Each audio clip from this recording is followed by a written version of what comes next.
साथियों साथियों आप लोगों को सच्चाई से अगर रूबरू कराने की कोशिश करूं तो आप सब लोग अच्छी तरीके से समझ जाएंगे कि बहुजनों की हालत इस देश के अंदर इस समय कैसी बनी हुई है और क्या हालत इस समय कर रखी है इस देश के अंदर मनोवादी संस्थाओं ने और मनोवादी लोगों ने। जय दोस्तों, बने रहिएगा मेरे चैनल पर। मैं बात करूंगा आप लोगों से इसी विषय में।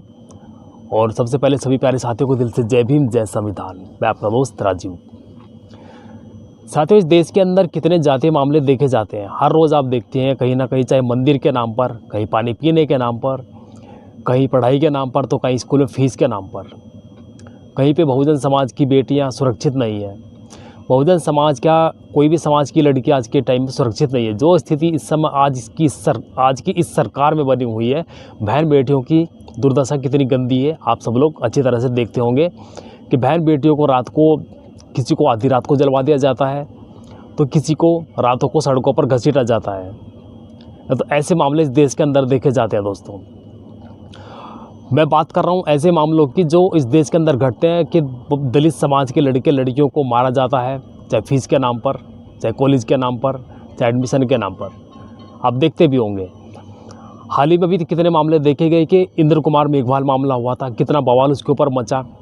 एक छोटे बच्चे को एक शिक्षक द्वारा इतना मारा गया कि हॉस्पिटल पहुंचाना पड़ा उसको। एक छोटे से घड़े से उसने पानी क्या पी लिया कि वो घड़ा अपवित्र हो गया था। पानी ही तो पी लिया था। अरे पानी पी लिया था तो कोई बच्चे को इतना मारा जाता है क्या? तो नहीं चाहिए हमें ऐसे समाज में ऐसे शिक्षक जो छोटे बच्चों की इज्जत नहीं कर सकते, जो शिक्षा के नाम पर, एक शिक्षक के नाम पर इस देश के अंदर गुंडागर्दी मचाते हैं। समझना दोस्तों। और 12 फरवरी के दिन, अभी हाल ही में 2-4 दिन बाद, भाई चंद्रशेखर रावण जो मध्य प्रदेश में एक रैली करने जा रहे हैं बहुजन समाज की एकता के लिए, बहुजन समाज की रक्षा के लिए।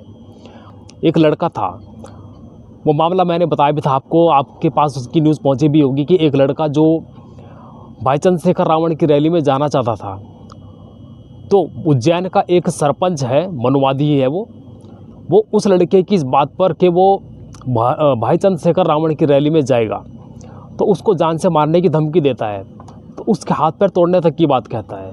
और वो लड़का जब इस बारे में FIR कराने के लिए थाने में जाता है तो उसकी FIR नहीं लिखी जाती। वहाँ पर प्रशासन के आला अधिकारी उससे क्या कहते हैं कि तेरी रिपोर्ट नहीं लिखी जाएगी, सबसे पहले तू लिखित में लेके आ। किसी इंसान को मारने तक की धमकी दी जाती है, हाथ पैर तोड़ने तक की धमकी दी जाती है, और उस इंसान के द्वारा दी जाती है जिसके कंधों पर पूरे गांव का भार होता है। सिख सरपंच के द्वारा ये धमकी दी जाती है कि तेरे हाथ पैर तोड़वा दूंगा अगर तू भाई चंद्रशेखर रावण की रैली में गया।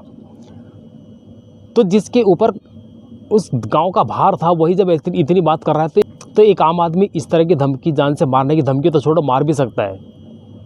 तो यहाँ से आप देख सकते हैं कि मनोवादी कितनी बुरी कदर बहुजन समाज पर हावी है कि उनको आगे बढ़ते हुए नहीं देख सकते, उनको इकट्ठा होते हुए नहीं देख सकते। तो मैं आप सभी लोगों से इस वीडियो के माध्यम से आग्रह करना चाहता हूं कि भाई चंद्रशेखर रावण की रैली जो 12 फरवरी को मध्य प्रदेश में होने जा रही है, उसमें ज़ोर शोर से भाग लीजिए और उसमें ज़ोर शोर से जितना हो सके भाई चंद्रशेखर रावण का समर्थन कीजिए और वहाँ पहुँचिए, क्योंकि बहुजन समाज को जागरूक करने के लिए वो मध्य प्रदेश में पहुँच रहे हैं। और वहाँ पहुँचने से उनका भी मनोबल बढ़ेगा। बहुजन समाज में जितने भी लोगों के साथ में प्रताड़ित मामले हुए हैं देश के अंदर, आप देखते हैं कि बहुजन समाज की बहन बेटियों की स्थिति क्या है। हमारे समाज की बहन बेटियाँ रातों को बाहर नहीं निकल सकती, खेतों में नहीं जा सकती, पढ़ाई लिखाई करने स्कूल नहीं जा सकती। स्कूल में पढ़ाई लिखाई के नाम पर भी उनके साथ कितना दुर्व्यवहार होता है, आप समझ सकते हैं। अभी हाल ही में मैंने बताया था एक वीडियो में, एक टीचर बहुजन समाज की लड़कियों के साथ में कितना बुरा बर्ताव करता था। उन लड़कियों से बात करता था कि मुझे अपने शरीर के अंग दिखाओ तभी तुमको पासिंग मार्क्स दूंगा, लेकिन उन लड़कियों ने इसका विरोध किया तो उनकी लड़कियों को मारने की धमकी तक दी गई। ऐसे मामले इस देश के अंदर देखे जाते हैं। दोस्तों, इनके लिए हम सबको इकट्ठा होने की ज़रूरत है, खड़े होने की ज़रूरत है, क्योंकि आज खड़ा ना हुए तो आने वाली पीढ़ी के लिए भी बहुत बुरा होगा। मैं आप सबसे यह आग्रह करता हूँ कि आप सब लोग एकजुट रहिए, भाई चंद्रशेखर रावण को मजबूत कीजिए, भाई नवाब सतपाल तंवर जो भीम सेना के चीफ हैं उनको मजबूत कीजिए, क्योंकि हमारी समाज की जो स्थिति है उसको सुधारने के लिए यही लोग इस समय काम कर रहे हैं जो बहुजन समाज के लिए काम करते हैं। चाहे वो आज़ाद समाज पार्टी हो या बहन कुमारी मायावती जी जो बहुजन समाज पार्टी के लिए काम करते हैं। बहुजन समाज के उत्थान के लिए हमारी कुमारी बहन मायावती जी एक बहुत बड़ा एग्जाम्पल है। जिन्होंने ताउम्र शादी नहीं की लेकिन बहुजन समाज की स्थिति को सुधारने के लिए बता दिया, पूरा जीवन लगा दिया और अभी तक भी सत्ता में है और बहुजन समाज की स्थिति को सुधारने के लिए अग्रसर है। तो मैं आप सभी उन लोगों से ये आग्रह करता हूँ कि जिन लोगों के साथ में प्रताड़ित मामले होते हैं उनको एकजुट होने की ज़रूरत है, उखाड़ फेंकने की ज़रूरत है इस मनुवाद को, क्योंकि इस मनुवाद में बहुजन समाज की स्थिति क्या है आप सब लोग बेहतर तरीके से समझते हैं। मैं ये नहीं चाहता कि किसी के साथ कोई गलत बर्ताव हो, मैं ये चाहता हूँ कि सबको इंसाफ मिले, क्योंकि देश की स्थिति कैसी हो चुकी है आप सब लोग समझते हैं। इस देश के अंदर बहुजन समाज के लोगों को कैसे मारा पीटा जाता है, उत्तराखंड के अंदर कैसे मारा गया।